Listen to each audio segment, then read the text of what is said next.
Pokemon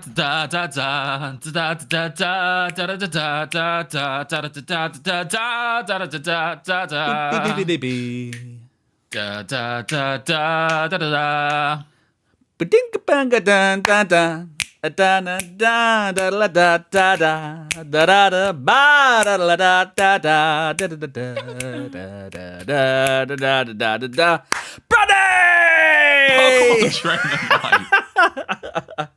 A very good day to you, sir. How the devil are you, mate? Oh, good evening. Good evening, my friends. Good evening to you, mate. You're well, mate. I'm doing very, very well. How the devil are you? You don't look tired today, mate. You don't look tired. A wise man once said, Bradley.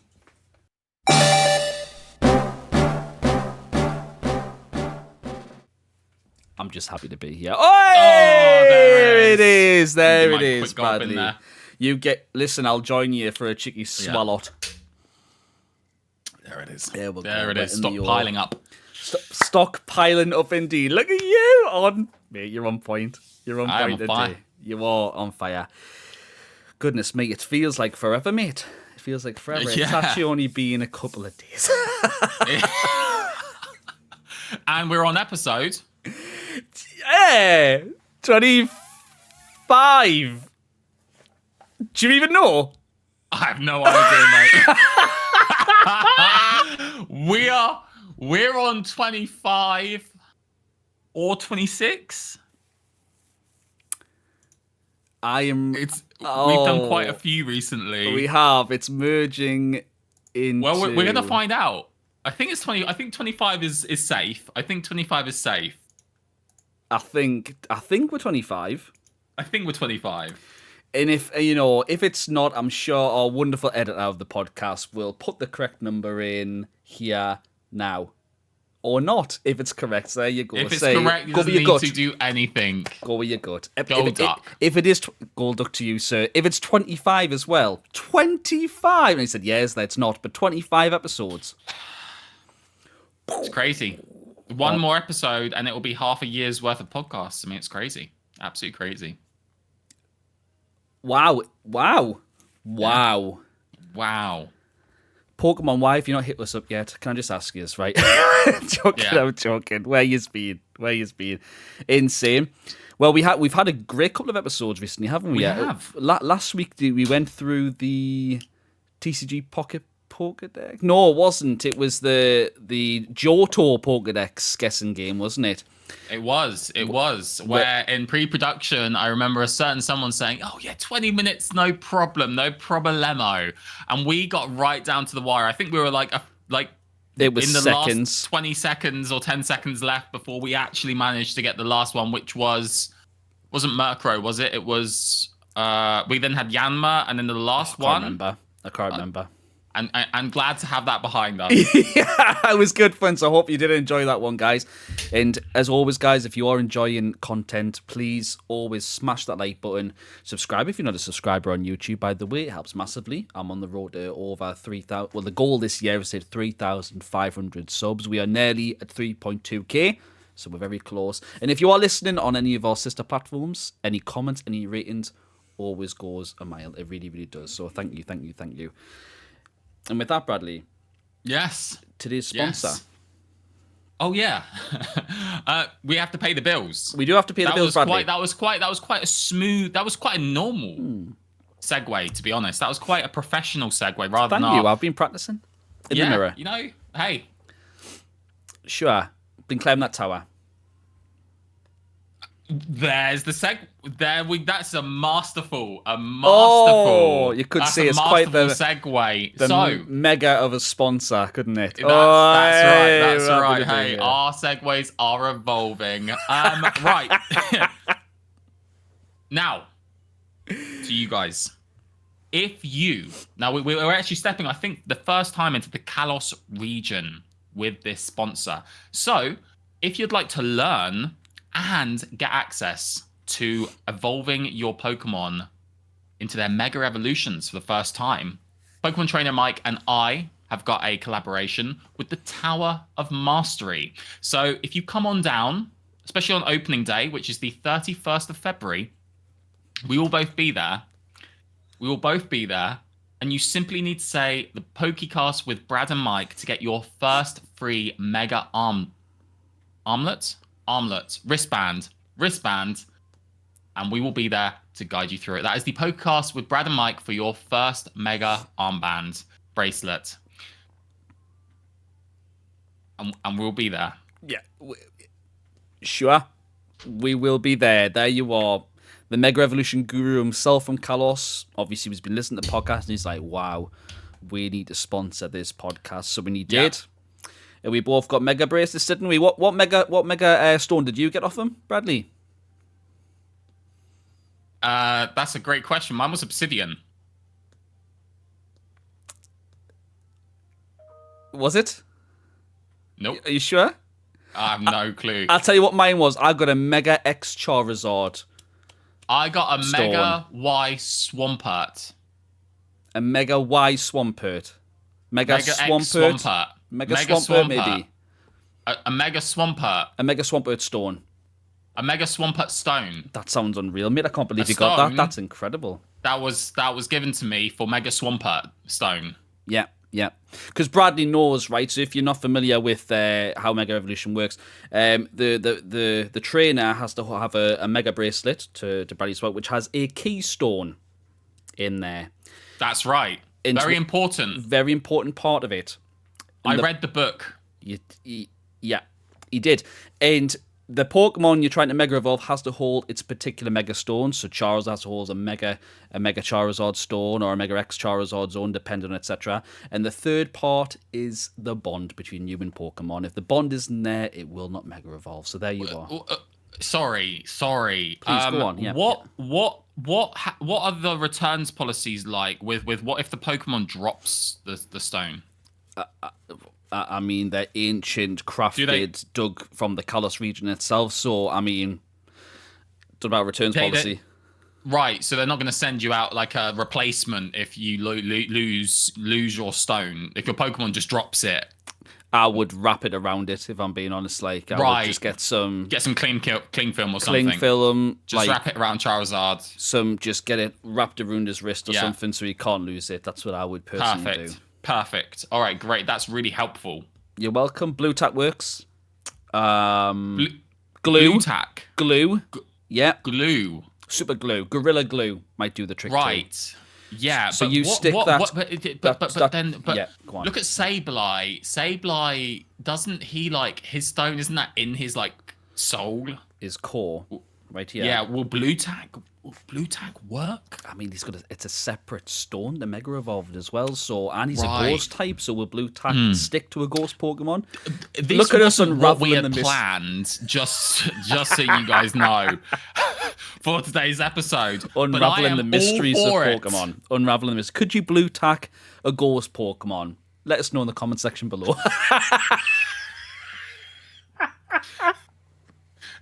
Please let us know. Blue Tack a ghost Pokemon. If there was ever going to be a time to comment. Now it is. Can you get a Ghastly and stick a bit of Blue Tack on him? You tell me. Goodness me. Moving swiftly on. So, in today's episode, we're going to be talking about the ultimate team that we would both put together if we were wanting to be the very best, like no one ever was. Oh, that's beautifully said. Beautifully said. So, there are no limits to this Pokemon team. It's all generations are open. Every single generation, all legendaries, all Mega Evolution, Swampert Stone included, everything. And we have to find 6 Pokemon out of them all. Now, we're going to be doing a few other things like this, where we're going to be going maybe over, like, limiting ourselves to just water Pokemon, fire Pokemon, see what that kind of looks like. So we've got similar ideas and things, but we wanted to just keep it completely open for the first team. We've briefly touched on things like this before. We did like a tier list from the first generation. Right? From Generation 1. So we thought, well, let's make a full team. It's Pokemon Trainer Mike's idea, and I thought that was a great idea as well. And it'd be nice to see what 3 Pokemon outside of starters you pick. Fantastic. You're going to say that. I mean, you all know my favourite 6 are, and we'll touch them in a second. Whether you have the stories and the meaning behind it, no, we'll delve into that. But I really wanted to get a vibe of what Bradley's would be. There's over 1,000. I don't think he's seen all 1,000 Pokemon yet, so which is more interesting for him to see what he'll pick up and why. And for those that are watching and listening, I would absolutely love to hear what your Ultimate 6 Pokemon team would be and why. Tell us. Let us know. Like, why did you pick... If it is Pikachu, why? Is it a love of the anime? Like, why is it your favourite Pokemon? Why is it... Get the top 6 together and let us know. It'll be great to hear. Great to hear. It's really fun with it as well, because it doesn't just have to be like where you just touched on there. It doesn't have to be from like the Pokemon game. It doesn't have to be from the Pokemon anime. It could just be a card, you know, and the card could inspire you to have it as your favorite Pokemon. You know, every reason is valid. Like, there is no wrong answer. There's no wrong reason as to why your favorite Pokemon isn't the best Pokemon for you. And that's what I love. That's one of the biggest reasons I love the Pokemon community. You know, small side note, but it's just that everyone is super accepting and stuff. And just everyone, it's like, oh, my favorite Pokemon's Delibird. No one's like, oh, no, that's not the right Pokemon to be a favorite. They're like, oh, why? They're curious. And that's what I really like about Pokemon community. Man.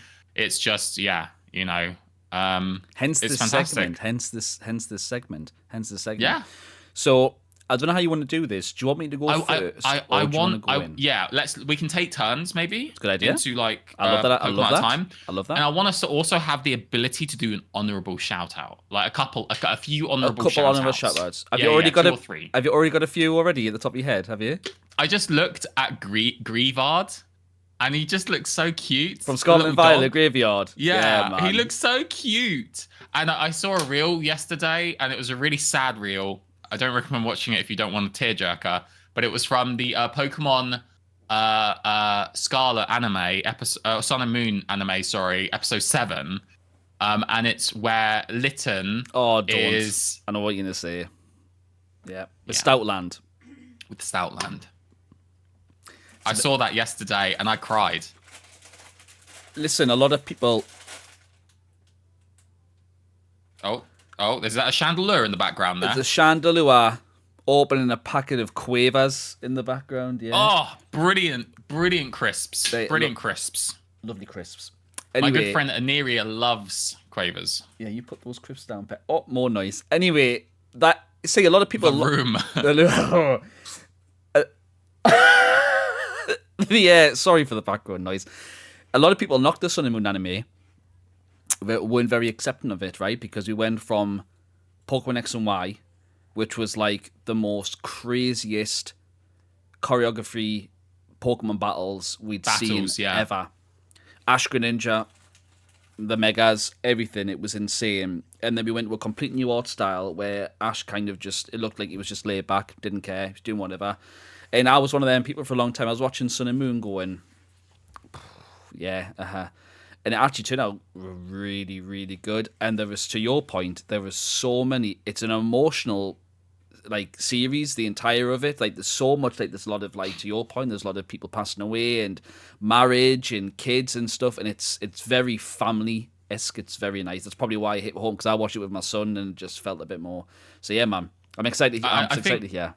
I think, you know, the thing is, if you keep increasing the stakes, there's only a certain amount of epic battles that can happen before you get that, you know, oh, I've seen this recently. There needs to be that time of, you know, kind of laid backness, maybe taking a bit more of a slower approach to things so that you can build that back up again.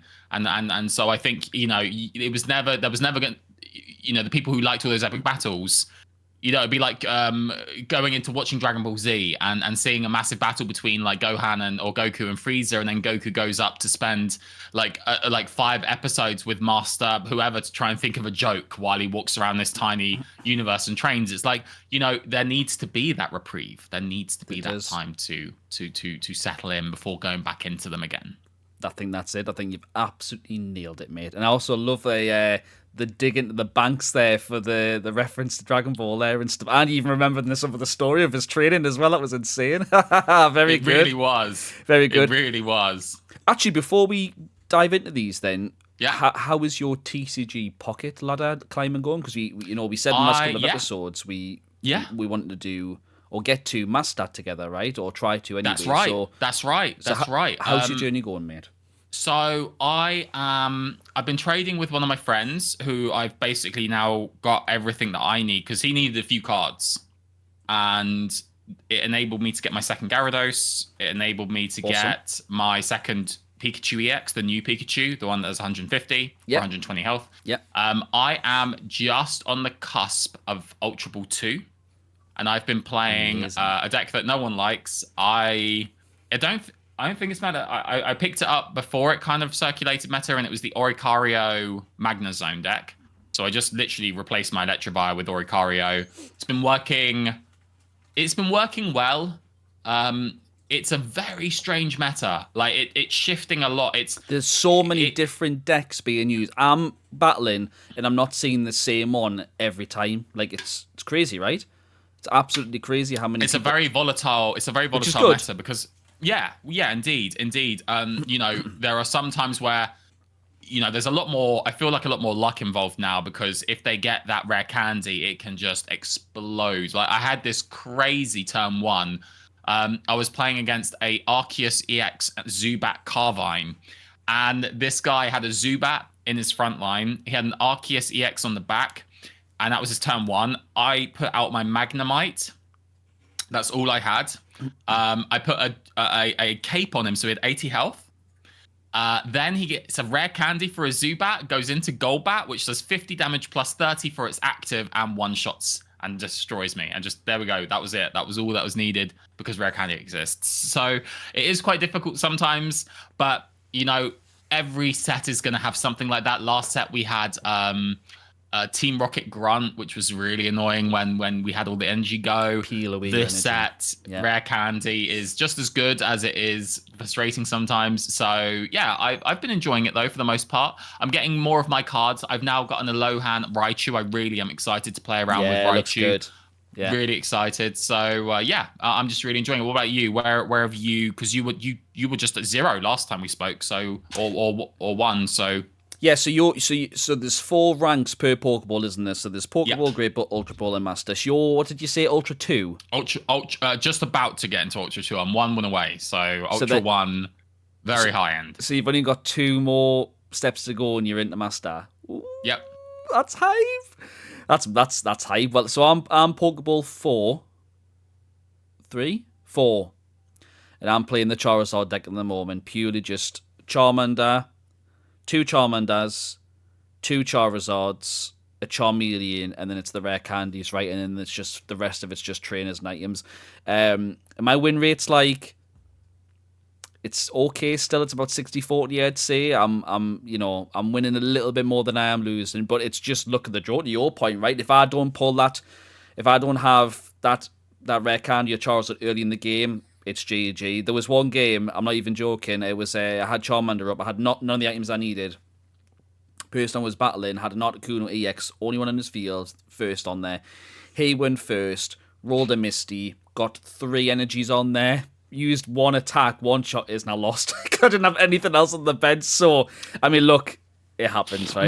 Misty is the card that just keeps on giving. It does, it really, really does. But honestly, still, I love it. Like, I absolutely love it. It's so much fun. I was looking at a lot of people were throwing around maybe a Blastoise rare candy deck as well. I can't remember what I think that was to counter Charizard decks that we were seeing in various other things. But I just love that it's not just the Mewtwo EX win all anymore. Like, you've got all these different decks people are trying and playing with. And to your point, there will become a point where it is just a couple of main decks that's taking it all, but at the moment it's the fun. Everyone's trying different things first to see what works, what doesn't, and it's just great fun. But I'm loving it. I absolutely love it. It's great fun. I think Oricario I don't think is gonna be the full meta eventually because it can still be affected by things like all the abilities of Pokemon. It can be affected by Darkrai, for example. It can be affected by I'm pretty sure it can be affected by anything that isn't a direct attack as well. So anything that's just like a Dragonite, for example. Okay. Dragonite isn't the EX card. Sorry, bad example. Like Wugtrio, I haven't seen it happen, but I would imagine that doesn't count. It's blocked me before. Like it's blocked me. Oh, it's blocked. What? Like Your what trio? I've had no the Oricorio, so I've had Charizard out. He's at a full. I can't remember what deck he was playing. Oh yeah. No, Charizard's an attack though. Like Charizard's a direct attack. But what trio is target random Pokemon Random and Pokemon. they take. It's like a. Oh, sorry, yeah, I see what you're saying. I see what you're right. saying. Okay. But also things like poison or burn from Incineroar's first attack. Things like that. They're getting through. And if the Pokemon has a Rocky Helmet on, your Oricorio is going to be killing itself. Exactly. So, There's ways around it, isn't yeah, there? There is ways around it. There is ways around it. But it is still, it hurts to play against, though. I remember having Charizard up. And obviously my deck is just, it's a two card strategy, right? It's just 2 Zords, one front, one in the back. I had Charizard evolved in the front, and I had Charmeleon on the bench just because I knew it. And then it was just, I couldn't DPS or out damage it and stuff, so it ended up just losing. I was like, I can't do anything. I was just like, imagine if I keep pressing it would break through, but I just conceded in the end. But it's great. I can't wait to see where else we're going. Brilliant. Yeah, and I mean, if you flip it on the other side as well, it's like people would probably come into your deck when you get really lucky. You've got a Charmander turn 2, you get 1 energy on it, or sorry, Charmander turn 1.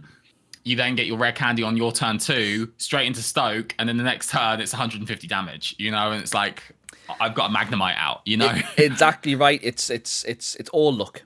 It is all luck based, isn't it? It's all luck based. So yeah, it's been fun. We're looking forward to climbing even further by this time next week, and we'll see how it goes. See where we are then. See where we are. Right. So, all right. Our favorite 6 Pokemon, and there's over 1,000 to choose from. You can listen. You can pick forms. So if there was it was Megazord that you preferred, you could do a Megazord, hypothetically. You could do a Lohan form, for example, if you prefer that of an OG, which I'm sure you wouldn't, but if you did, legendaries, you name it, right? You can pick whatever you want. Do you want me to jump in? Or do you want to, while I'm going through? This is a great podcast. Go for it. There we go. Go for it. All right. Mine. First and foremost, I'm going to put them on screen. What would be really nice from a visual on YouTube? If you're watching on YouTube, you'll see this. I'll pop the image of it on screen as we talk, right? So, and just to clarify, is this team just our favorite, just without stats, without anything like that? Nothing at all. Purely what you love. Yeah. Purely what you love. Okay. So mine, to nobody's surprise, is Charizard. Is the first one. Everyone's going, oh, boo. All right. Listen, I've loved Charizard since I've seen it on the OG Game Boy. When I first saw Ash's Charmeleon evolving to Charizard fighting Aerodactyl and that amazing episode, hearing the roar, all, everything about it. The anime, for me, is a catalyst for a lot of my favourite Pokemon, right? After seeing them in the anime. So you see them in the game, you either fall in love with what the sprite looks like or you don't, or it grows on you over time. The anime helps influence, or has done, my entire life for what the Pokemon, because then you get a bit more of a, especially when you're Ash's Pokemon, etc., you get the personality vibe, you hear the roar, Charizard, for example. And with Charizard, it was just, I just loved it straight away, right? For those exact reasons. I remember, if you go back, one of the first PokéCasts we did when we talked about what was your first experiences of Pokemon, and seeing Charizard on the OG Big Fat Game Boy using a flamethrower, and I just remember seeing it going, what is that? I remember someone saying, it's a dragon. It's pretty much a fire-breathing dragon, and I was like, whoa. And then it snowballed from there. And then it's just, I know a lot of people say, look, he gets too much love and all this. I'm biased. I love it, me.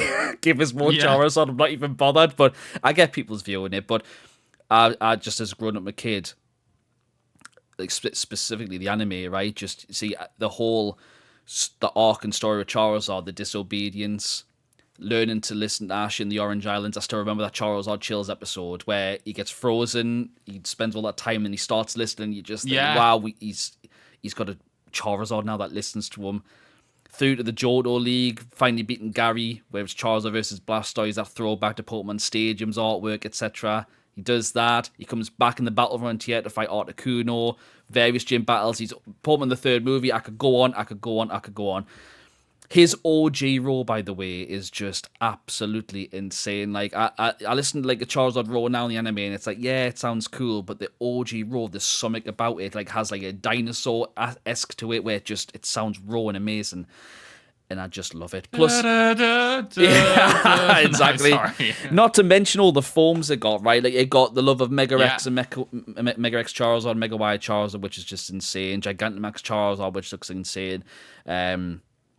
And yeah, it's like me first away from Pikachu. I know it was yellow, but like when I got Charizard for the first time, he was always used, and he always will be, and always has been. So that's mine. First one, Charizard. All right.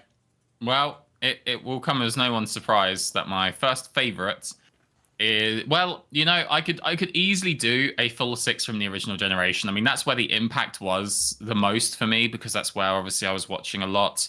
I watched a lot of Pokemon growing up, and obviously I'm quite influenced by Generation 3.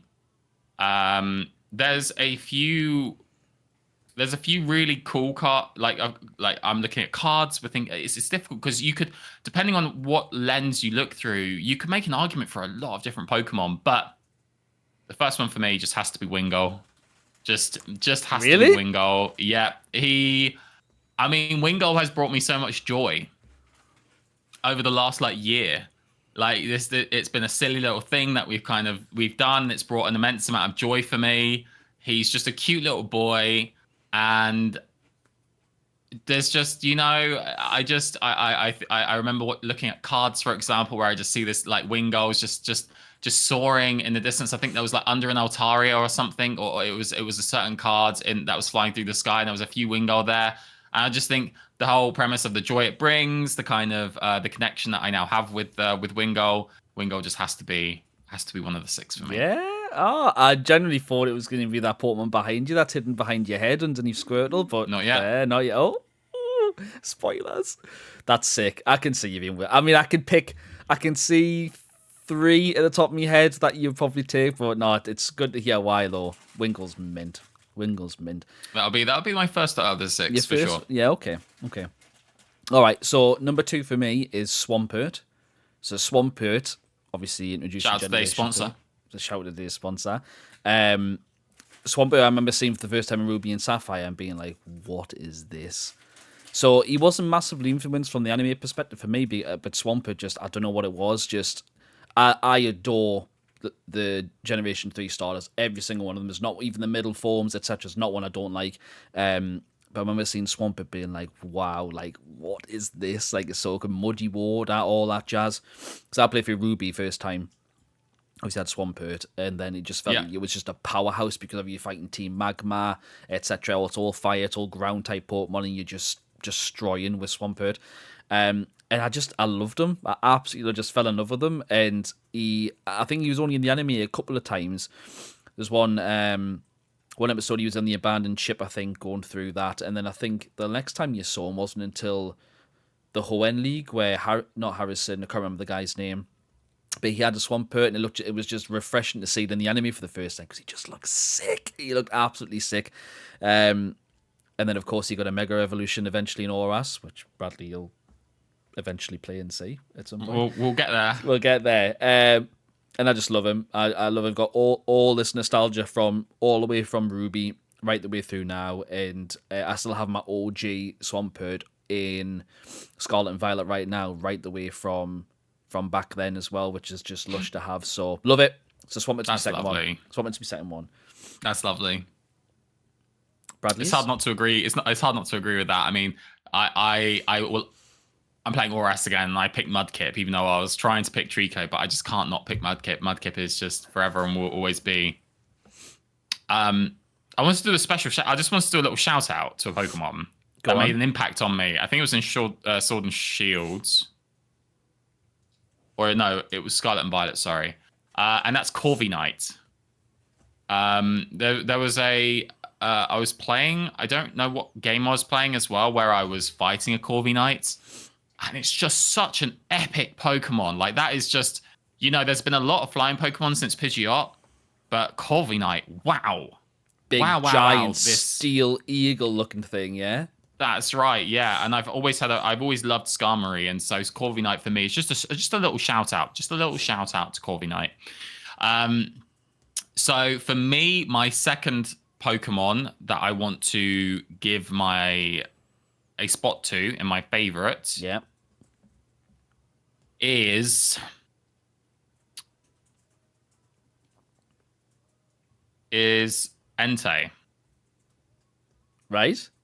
And the reason why for Entei is again because we're not going on stats, we're not going really on anything other than just going through memories. Yeah, yeah. The third movie made a massive impact for me. Love that It movie. was the protecting nature of Entei. I've only watched it once, and what I remember from it is obviously Entei is just trying to protect, as far as I know, as far as I can remember, he's trying to protect the daughter or something, right? And obviously Ash and the he doesn't, I don't think, knows that he's actually kidnapping her or like keeping her against her will.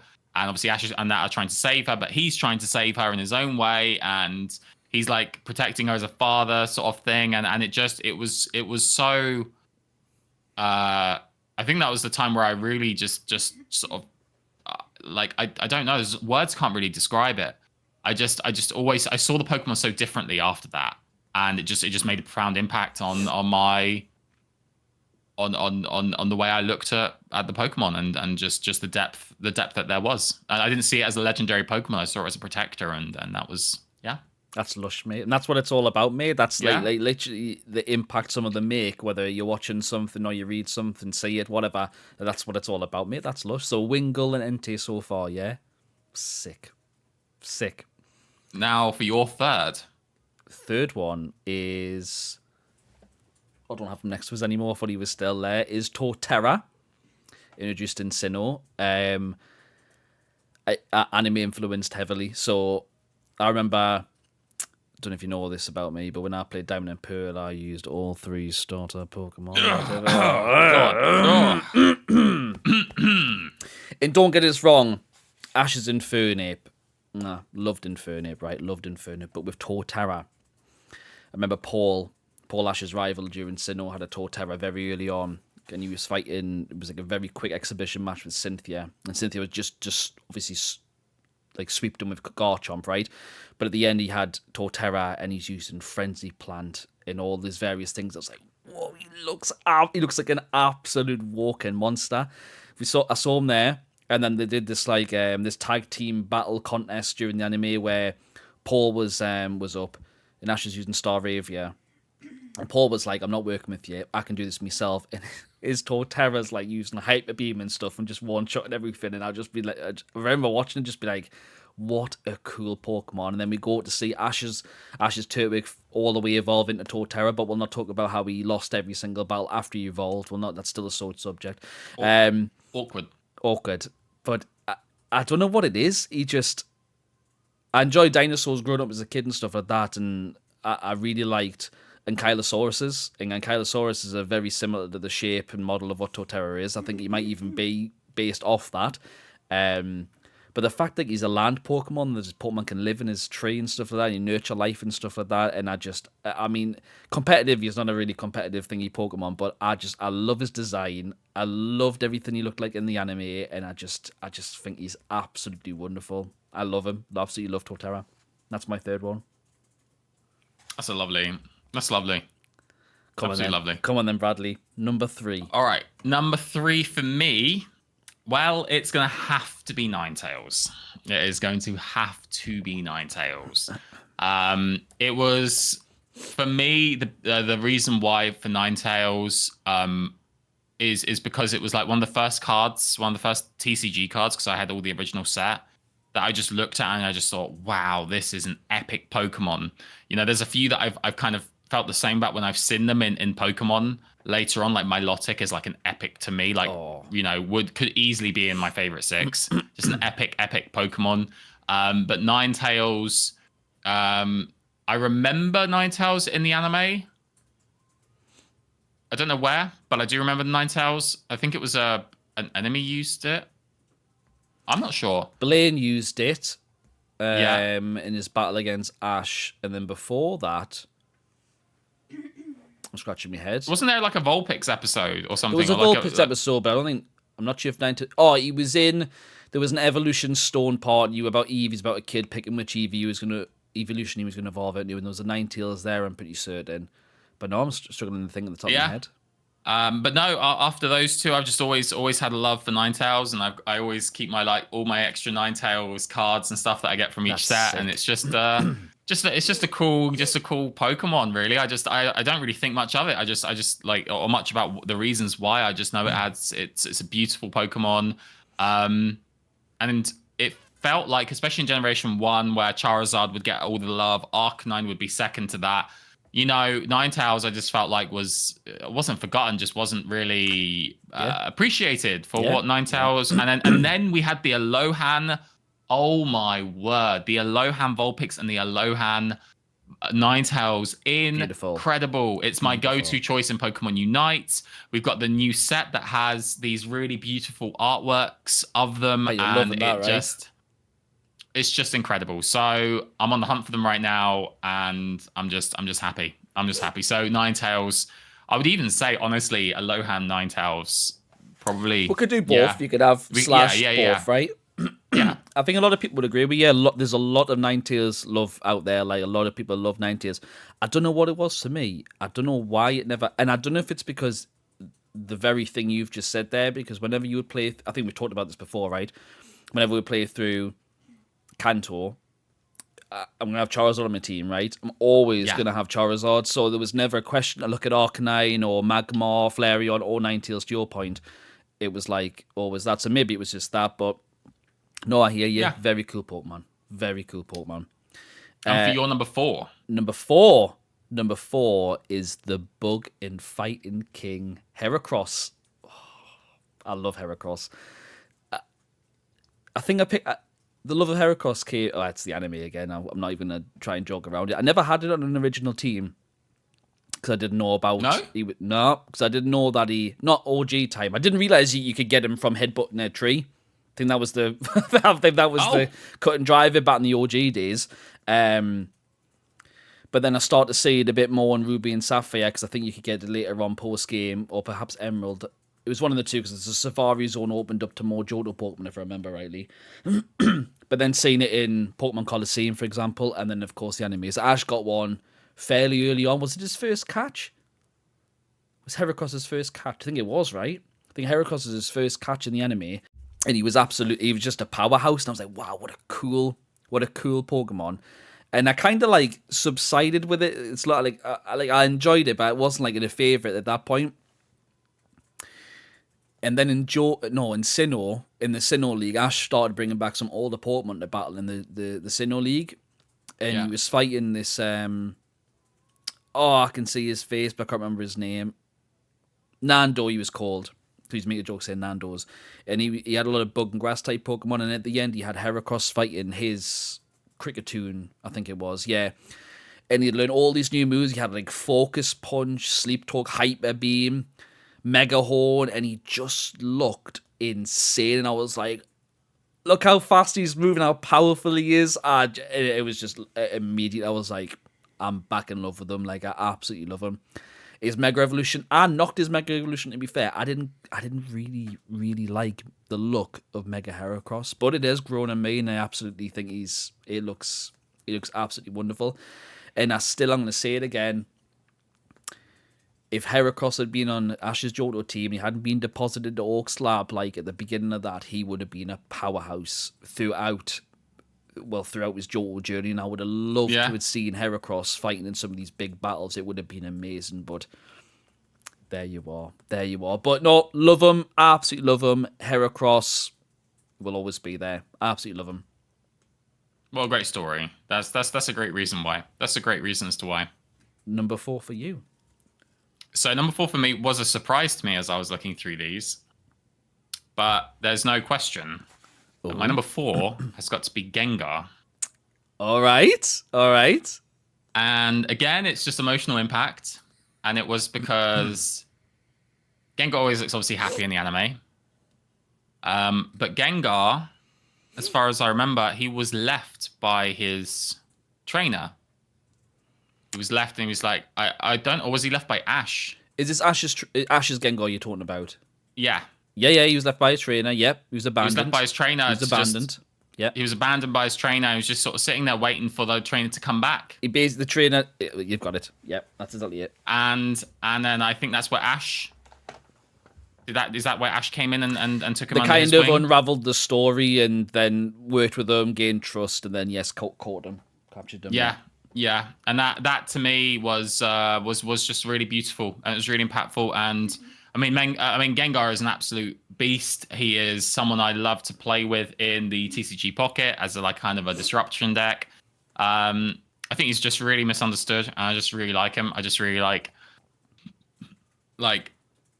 that. Yeah, he's really, really powerful. He's really strong. He definitely not to be messed with. And yeah, it's just that emotional story, isn't it? It's just that it's just that lovely story, and then the building of trust, sort of similar to Charizard in the sense where it's like disobedience and yeah.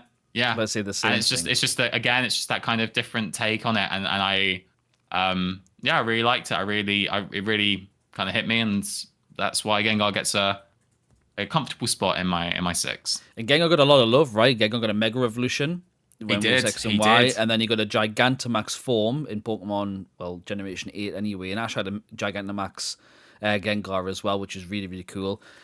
The really cool bit for Gengar was he was training with Ash's fire Pokemon back at Oak's lab, and I was like, what's going on here? And he learned a fire type attack. I was like, Gengar learning a fire type attack. What could he learn? And he learned Will-O-Wisp because he was training with the fire type Pokemon, which is just lush.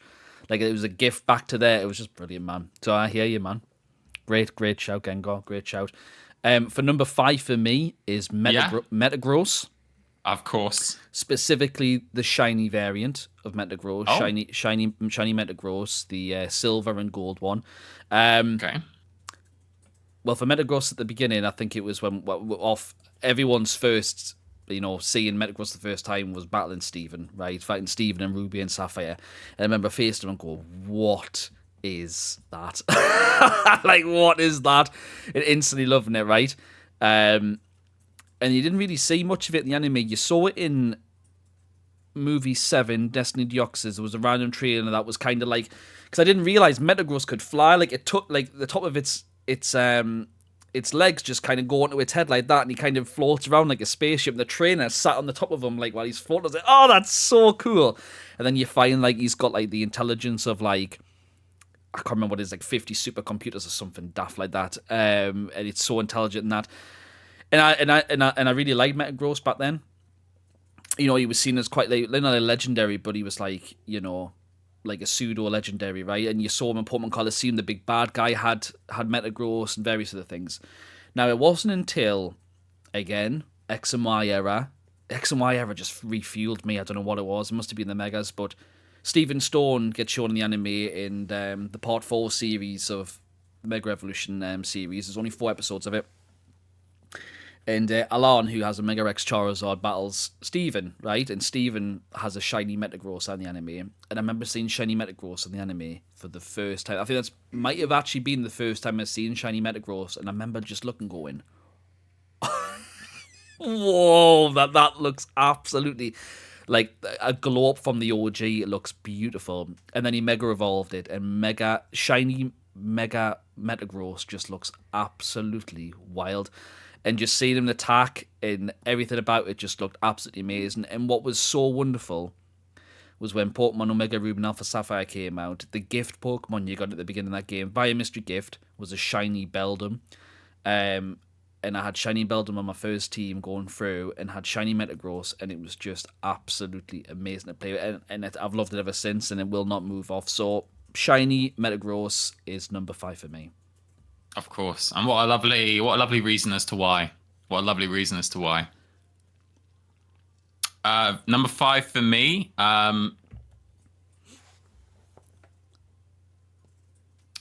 It's one of those ones where I don't know why, but I know that it is. Right. And it's because of how epic the Pokemon was, how much difficulty at first I had at defeating this Pokemon. I had a lot of respect for this Pokemon, and it was where I actually first was introduced a lot to like Dragon Dance. and I started Okay. seeing some plays and stuff, and I was and I used things like Safeguard, and I would never use these things, but with this Pokemon I did. And then the Mega Evolution, which I played with in Pokemon Showdown, it was like, whoa. It certainly wasn't Omega Ruby or Alpha Sapphire. My head's swirling here, going, okay, I've narrowed it down. No Dragon Dance, no Safeguard. Who could it be? And it is, of course, Mega Altaria. Oh, great choice. Yes. Altaria, just some incredible artwork on the TCG as well. Oh, man. But it's just that Pokemon, you know, there were a few. There was Milotic that I was thinking about, Salamence that I was thinking about, Dragonite I was thinking about. And if you were to compare them, or if you were to say to me, would you prefer those, or would they be a favorite versus Altaria? I'd probably say yes. But with Mega Altaria, I loved the Dragon Fairy combination. I thought it was awesome. It was like the same with what they did with Clefable, right? Where they turned Clefable from normal into fairy. Same with there were a couple of others that had the same treatment. But there was just something to me about a Dragon Fairy and this epic, like, kind of evolution, this kind of unknown Pokemon, I guess, in the sense as well.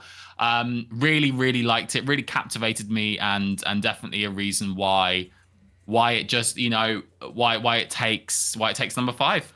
Altaria is a beautiful Pokemon made. Like, it's absolutely lush. Fun fact.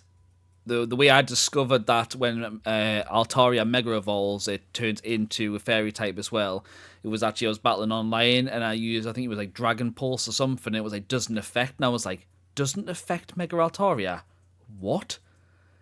And then That's awesome. Progressed to lose, and then looking it up and going, oh, he actually gains a new typing when he Mega Evolves. So sick. But yeah, I agree, mate. Some of the TCG artwork for Altaria, like, Altaria has an SIR in, I think it's a Paradox Rift or Temporal Forces, one of the two, where it's just flying over, like, sea, and it's got like Swablu and various other things flying behind it. Yeah. Mwah, chef's kiss. It's absolutely beautiful. Great Pokemon. My final one, then. The final, yeah. The final one is Ash-Greninja. So. Oh, really? Okay. So I played through X and Y with 3 starters. I know, settle down at the back, it right? Hurts every time you say it. I feel dirty. Dirty. So I played... Absolute No, filth. I get it. So I remember seeing Greninja in the game, right? And I was like... Sorry, I just have to say, it's Please, like go on. you've gone to a school lunch. Uh-huh. And everyone's there in the cafeteria, and they've got their turkey Twizzlers, and you're there with a 3-course meal. You know, that's been prepared ahead of time by a gourmet chef. And you go, I'm just like the rest of you. You know, you're not. You're not Pokemon Trainer Mike. Look, listen. The rationale behind it is because I want to see what all 3 of them look like without being leaked on the internet. Or Greedy. Sure, whatever, sure. I want to see what they look like before they get leaked and shown on the internet. I'd rather play through the game and see what they all look like before I see a still, right? That's ultimately what it is. It's not about overpowering, throwing through the game. It's so I don't get spoiled what they look like. Cut and dry what it is, right? Yeah. So I remember having Greninja and looking at him and going, what a weird Pokemon. Like the sprite and everything. I'm like, is that his tongue? Like, I don't get it, right? Yeah, it's the scarf, right? But it looked... exactly. I was like, why has he got a pink scarf? Like, I read it, and then, it's his tongue, obviously. So, yeah, like, I wasn't... it is his tongue. I wasn't massively keen, right? Like, I preferred... Out of the 3 of them, it was Chestnut. Like, I really liked Chestnut, right? And then, anime, as it always does to me, that whole journey of Ash getting Froakie, in how it had, like, prophesized that he was going to be this ultimate thing, and we all knew something was going to happen, but we didn't know what it would be. And then I remember I was down in London for MCM Comic Con, right? This must be 2000 and between 2012 and 2014, I think it was, right? And I remember there being a Koro snippet leaked that showed, I think it was 100% Zygarde, right? So when Zygarde got first introduced, and it showed a picture of Ash-Greninja. I remember looking at him and going, Ash-Greninja. And obviously you had the various features of Ash on it, like colour schemes, not massively detailed, but slight change. You had this huge water shuriken on the back, and I was like, whoa, he looks really, really cool. And then the anime obviously, evolved that story and showed you how he became Ash-Greninja and how it was like his power up, his mega evolution, so to speak, and stuff. And the scenes, like I remember him having he was battling the 7th gym leader, and I can't remember, it was a double battle. It was the two Meowsticks that were fighting against Frogadier and Ash's Talonflame, and Ash's Talonflame was paralyzed and it was on the floor behind him.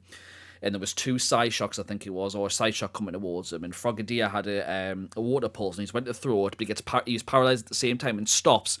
And Ash is like, you need to stop this. And he like kind of just pushes the water pulse like in his hand there to like block it coming out. And it goes this beautiful scene. If I throw you back to the father-son Kamehameha with Gohan and Goku, where Gohan's blasting and Goku's behind him like that, it's that exact scene, right? So Frogadier's got literally like a Kamehameha with the water pulse in his hand blocking it. You see Ash behind him as like a visage, like tell him, you can't, like you've got everything you need, you can definitely do this. And then you see a small image of what Ash-Greninja looks like behind him, and he just blasts it back and wins the gym battle. And I remember I was screaming, cry, happy tears of joy. And then later on, he evolves into Greninja, and he's having a battle where we first see a glimpse of it. And I remember being like, what? And it was a very slow process for him to like control the transformation, because he was just covered in this water veil, so you couldn't completely see what it looked like. It was just, he evolved, but it was just water veil, and you couldn't fully see what was happening. And then he was fighting the champion Diantha in a Pokemon battle, which to this day is absolutely wonderful. If you haven't seen Ash versus Diantha, go watch it. It's insane. She uses Mega Gardevoir, and Ash pushes so hard with Greninja that he drops the water veil and he fully turns into Ash Greninja just for a split second. And you see him use the water shuriken, and he throws back Mega Gardevoir, and this explosion happens, and Gardevoir's on the floor, and Diantha's looking at Gardevoir like... And Ash and Greninja just standing there, and I was like, he's just been a champion! And then anyway, he doesn't, and various other things, right? But finally see him control the transformation and see what he looks like, and then the battles that were to come versus Mega Sceptile, versus Mega Charizard X, it's just breathtaking every time. And we even got it in Sun and Moon. If you played the Pokemon Sun and Moon demo, you went to a little mail hatchet outside your door, for those that played it, right? And you clicked on it. And it's like, this has been sent from a faraway land. We think you could, hope you can look after it. And it's, what's it? No, it was a Greninja. It was a level 36 Greninja. But the little Own 2 label had Ash in it. It had all of the Ash's Greninja's moves on there. And in Pokemon Sun and Moon, or it was Ultra Sun and Moon, you could turn Greninja into Ash Greninja just in those games. And it was wonderful. And it still heartbreaks us this day that it feels like Pokemon have just retconned it completely, like it doesn't exist. Because in the anime, Greninja was shown back up. You never saw Ash Greninja again there. You can't make Ash Greninja in any other game now. It's the battle bond ability that turns him into Ash Greninja is just in a stat boost now in Scarlet and Violet, so it's really sad. So I'm hoping in Legends ZA he's coming back, but I don't know. I think it's because they wanted to flatten the Ash stuff so they could bring Horizons up, the new anime. That's why there's not been much talk of it, but anyway, that's why my love. It's got so many wonderful memories attached to the anime in the game now, because I used it through my Ultra Sun playthrough. I had Ash Greninja on, which was just amazing. It's just, he's just incredible. Sorry, I waffled on for so long there. No, you're okay. The passion it's is just for real, man. It was just absolutely, it's wonderful. No, absolutely, wonderful. Absolutely. That was absolutely lovely to listen to. So you're number 6th, Bradley. Yeah, no, I just took all that in. It's that's a great story. That's a great reason. That's a great final reason as well for a final pick. I'll tell you, I'll be a bit personal here, right? That battle I was talking around when it was the gym battle, when it was Frogadier evolving, that same day. So I went through we all have certain mental illness, so I had a lot of crippling anxiety throughout my life to that point.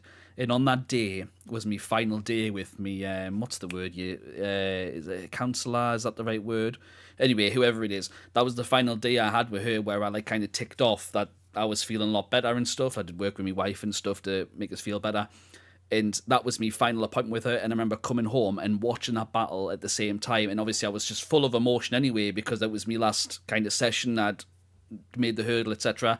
And then I saw that battle, and all this energy and emotion just like clashed together. Now it's just overwhelmed all in one go, and that's why it's such an iconic memory for me, because of all that together as well. So just to throw that out there, So it's just lush, man.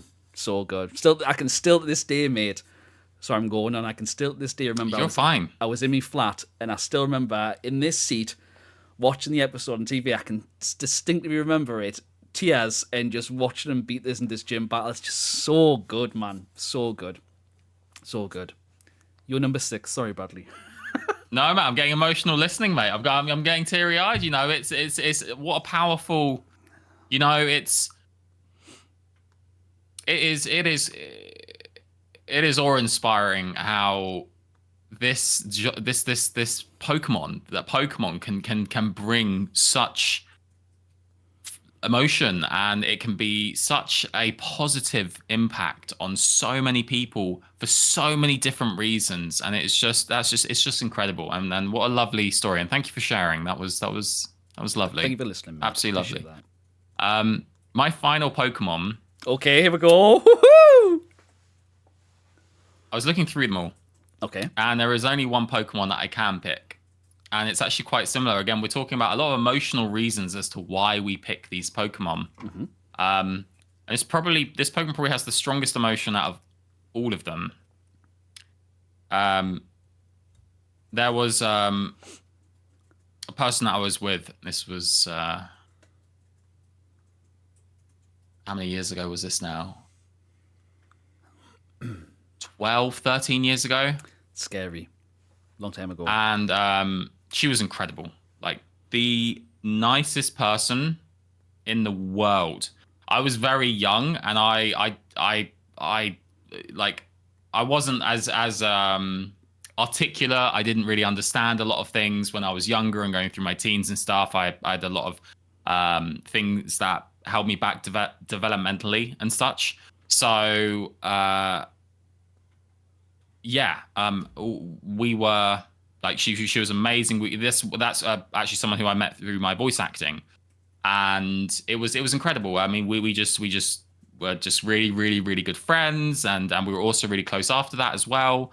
And she gave me a little stuffed Pokemon toy, little stuffed animal, and I still have it to this day. It's on my bedside cabinet, always will, and it just meant so much to me, I guess. And I realized that obviously later on, as you sort of go through just how incredible, like, kind of those moments and stuff were together.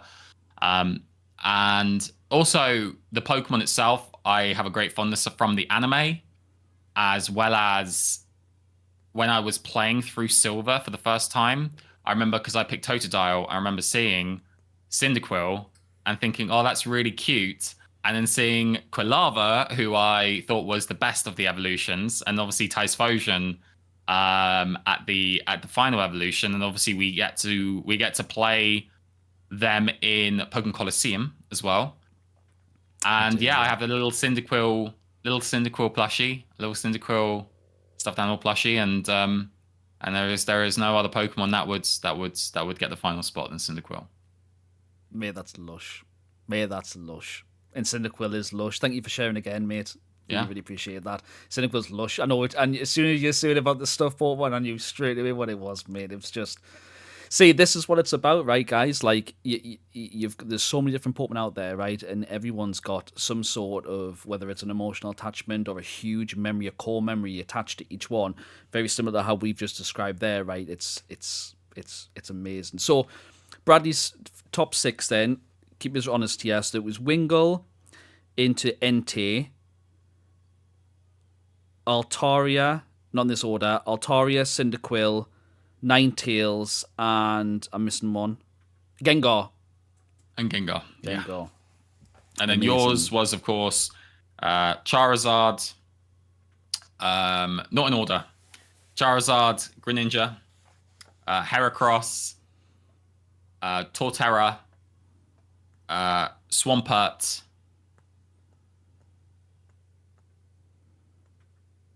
and I'm thinking of ones that I've already done. Charizard, Torterra, Greninja. Charizard, Torterra, Greninja, Swampert. Heracross. Yep. And Metagross. There he is. There it is. And that's our 6 Pokemon. So again, as I mentioned before, we did this segment. I know it went on longer than we thought it was, but I think that's... It was completely different than what I thought it was going to be as well. We I didn't went think down it was going to be like this. I know, we went down this has been lovely. This has been lovely. It really has. I really want to hear what you guys do, though. So if you had to pick your top 6 favourite Pokemon that you had in a team, what would it be? Let us know in the comment section below. Go on. To add to that, really think about the Pokemon. Like, don't think of them in terms of battling. Don't think of them in terms of who your team was necessarily. It could be. But try to think of if you could pick any 6 Pokemon, not for battling reasons, but just 6 Pokemon to have on your party, who would they be? I'd love to hear people's stories. This is what it's about as well. I love to hear people's stories. There's a lovely other podcast out there. I know we shouldn't. We're talking about our own podcast. There's a lovely guy called Charlie Merriman who does who does like an interview style podcast. He brings people on. Shout out Charlie, by the way, wonderful bloke. He does commentary for. I've mentioned it before, right? He does commentary for the Pokemon Country International as well. He just hit 3,000 subscribers, or he just got monetized, right? I think was the one you did the shout That's out. right. Yeah, exactly right. That's exactly right. And he does. As part of his interview with who he interviews, he asks them what their favorite 6 Pokemon is as why. So it's broken up. So they'll be talking about something. What's your first one? Next bit, the segment, and it's really well laid out.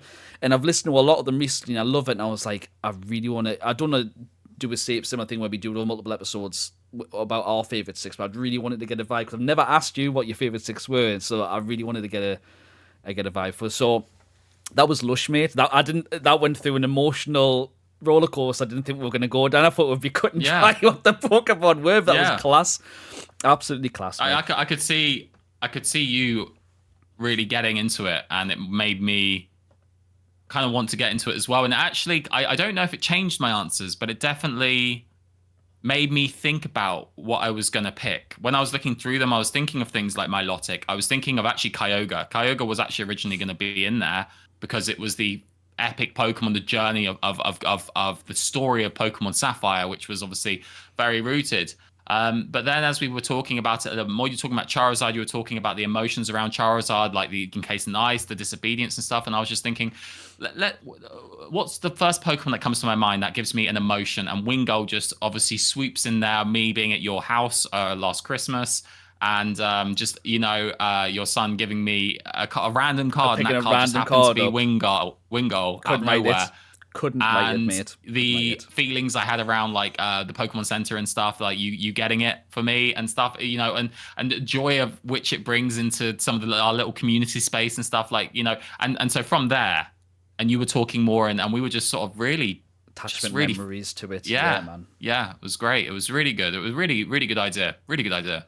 What do you guys think? Let us know. Let us know. Yeah. So with that, we need to go towards our shout out of the week, our content creator shout out of the week, right? So this week, I've just had it in my head and I've just lost it. I thought you just did one, didn't you? No, that was just an example of what it was. Okay. So who is the Pokemon influencer? You see, it's because I didn't ask you. That's what it was. It threw his. Yeah. Who is the Pokemon content creator that you would like to give a shout out to today? So this week's is going to go to Sazandaru Ryu, who's a lovely lady who streams and does regular Pokemon content on YouTube. She also does a lot of different games as well. I think she's playing Smite at the moment, is one of the games that she's playing at the moment, but heavily doing a lot of unboxing videos. He streamed on Saturday just gone, actually. So and she also just had a little bit of a affiliation with one of her local TCG shops, so she's doing a lot of content creation for those guys as well, around unboxing around the shop and everything. And she's just very kind and a lovely lady. So we'll drop her link in the channel, Sazandaru Ryu. Drop us some love, give her a subscribe on YouTube. It's all about growing the community for everyone, right? Let's show her some love. All right. And with that, Bradley, I think that brings us to the end of today's episode, which was number. I don't want it to end. You know, it's just kind of a weird little. I know, man. It feels just. It's a nice space right now. I was trying to catch up with the joke there, and then you went emotional. I was like, I feel bad now. I shouldn't have tried to make the joke. I was like, sorry, Brad. There's just a lot of warmth right now. I feel like I'm, full of love, mate. It's not the cable car. We just feel like we just kind of. We're looking up into the night starry sky, not a cloud in the sky. We're just sitting on a trampoline, just looking up together. It's a little fire in the grass out on the outside. Not in the grass, just to be very clear, or on the trampoline. Yeah, we're going to place that fire somewhere. There's a fire extinguisher nearby as well. Fire in the grass. Just put it in the grass. That seems fine. I'm literally going to go watch the episode of Frogadier. In that 7th gym battle again, like we've just talked about so much, I'm gonna go watch it now after the podcast. But that was wonderful and beautiful. So everyone, thank you for listening, watching as you always do. We really, really appreciate it. If you are watching us on YouTube, as I always say, please smash that like button. You've got no idea how much it helps the algorithm. And of course, the question of the day is, we just give you our 6 favorite Pokemon. We'd love to hear yours and why. Let us know. Similar, if you are listening on some of our sister platforms like Spotify, Apple Podcasts, etc., drop us a review / rating and even comment. Some of them allow you to comment. I know Spotify does. We'd love to hear your views as well. But all the love and the ratings help push the podcast. I really do appreciate it. All right. And with that, Bradley, is there anything else you want to say to the Babas today? Just that. I'm just happy to be here. There he is. He's locked in. So thank you for watching and listening as you always do. And we will see you in the next one. Cheers now. Bye-bye. Guys. What an episode, unreal. What an episode. Holy.